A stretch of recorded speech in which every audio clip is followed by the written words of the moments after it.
In recent years, colleges and universities have been using learning analytics to track student outcomes and make decisions. Academic librarians are asked to add patron-specific information to student records in order to use quantitative data to show their role in improving student success. At the same time, these newer methods of collecting and analyzing as much data as possible have risks to student information. Librarians will need to find a way to balance professional ethics that uphold patrons' right to privacy and access with institutional directives. Hi, I'm Lindsay Pulsifer, and today we are going to cover the ethics of patron information use in learning analytics. Traditionally, the ALA's Bill of Rights has made librarians very cautious about making sure that information collected for research was not tied to any specific patron or their personal information. As libraries have introduced more technology that records and manages library use, privacy has become a larger concern, and librarians have developed policies for scrubbing patron data from records to protect privacy. When we consider academic librarians, an added complication is the fact that their libraries fall under the purview of post-secondary institutions. These institutions use learning analytics, which is defined as using a large amount of student data collected over a longer period of time to look for patterns. Universities take personal student data like demographics, graduation year, and grades, and connect it with their library and other department activities. In theory, the data is anonymized so that an individual student cannot be identified.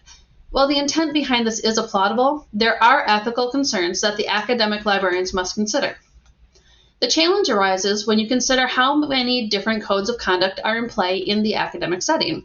The ALA Bill of Rights is for all libraries and states all people, regardless of religion, age, background, or views, possess a right to privacy and confidentiality in their library use.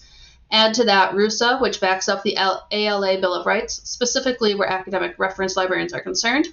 Then mix in research ethic boards, which determine the collection and use of information in research. Sprinkle in the feds with FERPA, and let's not forget about the 48 states and District of Columbia that guarantee patron privacy in libraries. While all are concerned with privacy, each has its own exceptions that muddy the waters. The concern is how the mud affects patrons.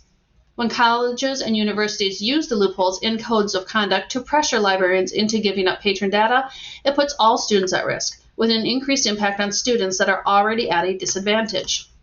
There are inherent risks to using learning analytics in conjunction with academic libraries. While the most obvious concern revolves around data breaches, in academics there are in-house concerns. Colleges look for trends in data without necessarily having a problem in mind in order to pre-plan interventions. When doing this, it is common practice to remove outlier groups to circumvent privacy breaches. This creates a statistically average student based on data and falsely assumes that student bodies lack diversity. But when institutions and academic libraries attempt to plan meaningful interventions based on an average student, they run the risk of neglecting diverse populations who are generally already at risk academically. At the very least, finding a statistically normal student means that a diverse student population, few will meet the criteria, and the students that need the most intervention could be left behind. Finally, there is the major concern of patron discrimination and self-censorship. Student, library, and data systems transfer all of a student's raw data into one place so that analytical programs can come up with infinite groupings. This can be especially harmful to racial minorities that already feel the weight of institutional discrimination and who may associate data tracking with surveillance efforts by the police or FBI. Students can opt in or out of participating in some data collection. However, when someone is informed of how their library data is going to be used and linked to other records, it is likely they will reconsider and potentially change how they use the library and what they're willing to read or research. This can also have a negative impact on LGBTQIA patrons who often use library resources to explore their identities. Traditionally, libraries have been a safe place to examine what is often labeled as controversial materials.